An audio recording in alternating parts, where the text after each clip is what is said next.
All right, so we're back a few days later after doing the radio to do the front ABS harness for the front right wheel. I'll show you what happened, but basically there's like 6 inches of wiring that got pulled off underneath me.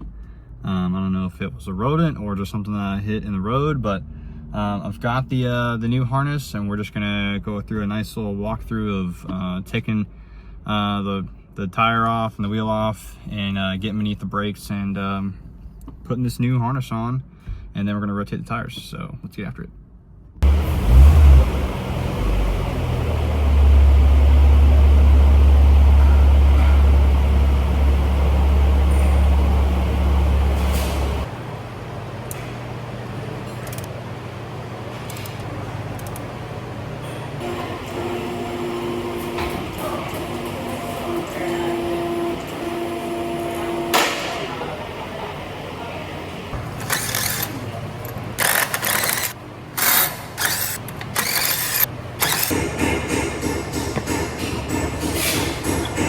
All right, so if we're looking in here, this is our ABS wiring. It's pretty tight right now just because of where I am. I'm gonna need to lower it down a little bit, but I've got a tear in the wiring. It goes from here to here. Not quite sure how that happened or what I did, but I'm gonna get in there and get this off and get the new one on. Okay, we've got 2 brake caliper bolts that we need to remove. This one up here, and then as it comes down, this one right here. Should both be 1/2 inch.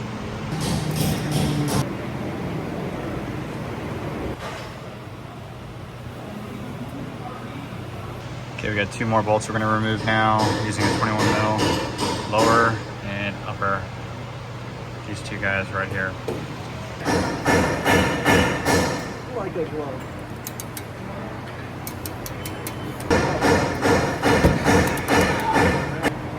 It's you. You're coming.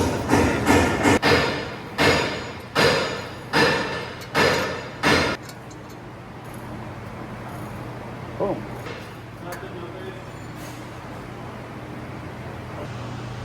All right, so got our parts off over here. Our disc and our caliper are off, and now we have full access to basically our Ford down here. So we're gonna use a little Allen key to punch this baby out, and we're just gonna loosen it, rotate it, and pull it out. Well, my work here is done. The wheel speed sensor broke off. I don't know fucking how, but that's just the luck that I have with these kinds of things. So I don't know what to do. All right, I've done some drilling here.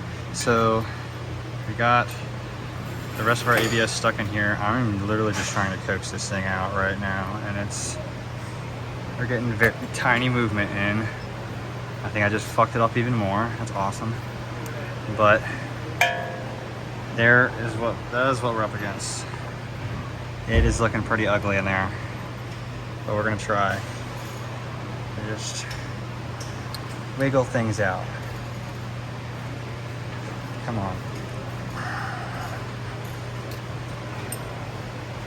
This is gonna be difficult. And we might end up just having to drill the whole thing out. Oh man, almost got it. See, that plug is still down in there, but if I can get that out, we'll be set.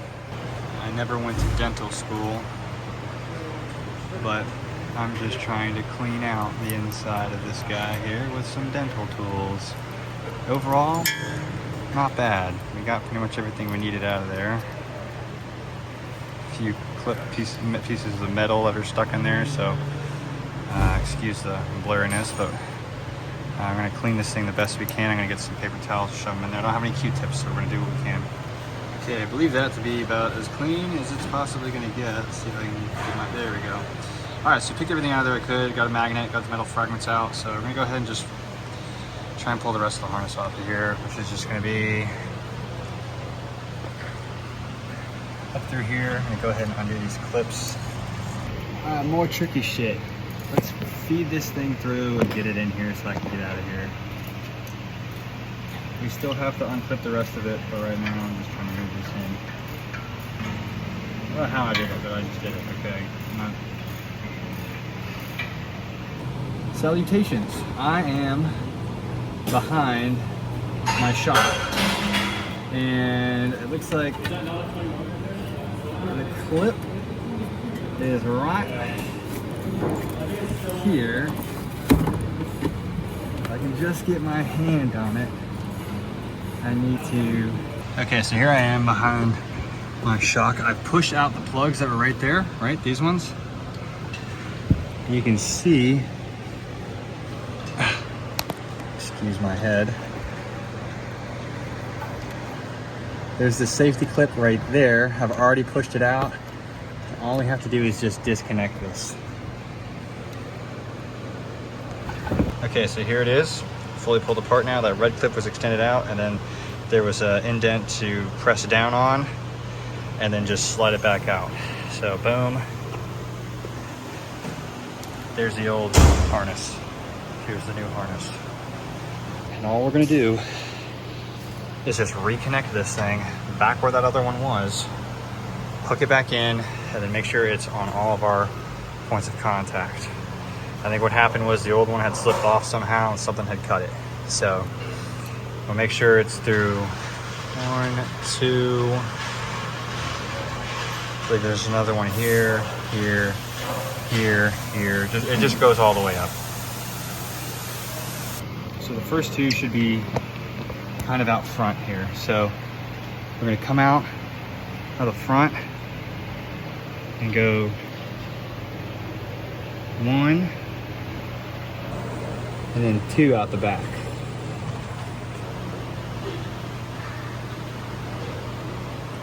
Two.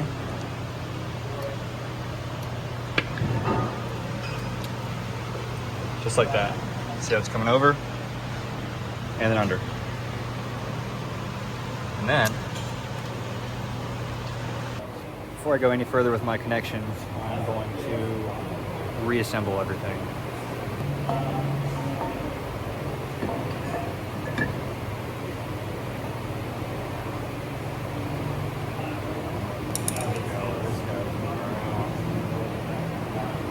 All right, so I got my inspo for, I guess, the torque measurements from someone else on YouTube.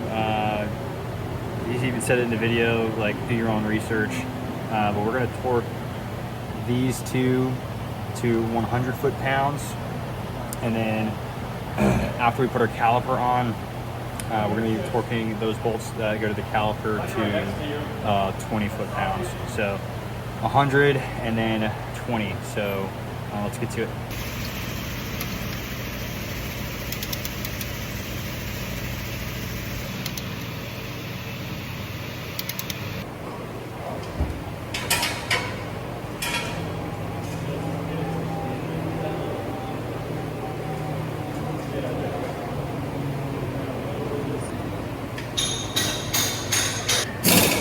So we've been looping our harness, and now all we're doing is just connecting it to the brake line.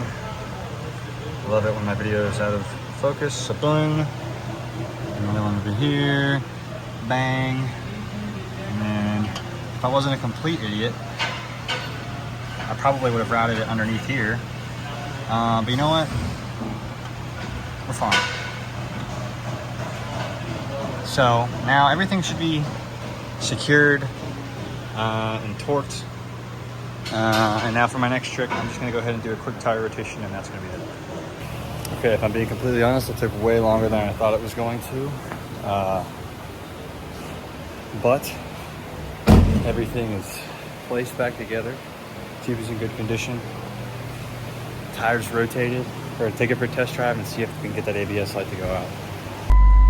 All right, and there goes the ABS light is now out.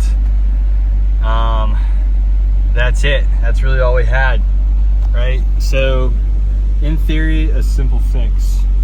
Just replace the ABS. Was it actually that simple? I don't think so. Ran into a few hiccups, like the ABS plug breaking off, or me not being able to get it out in the first place, and then it breaking off. It can be done in 30 minutes, 40 minutes. Glad that's fixed. That's 2 down. Putting in the trailer harness next, so stay tuned.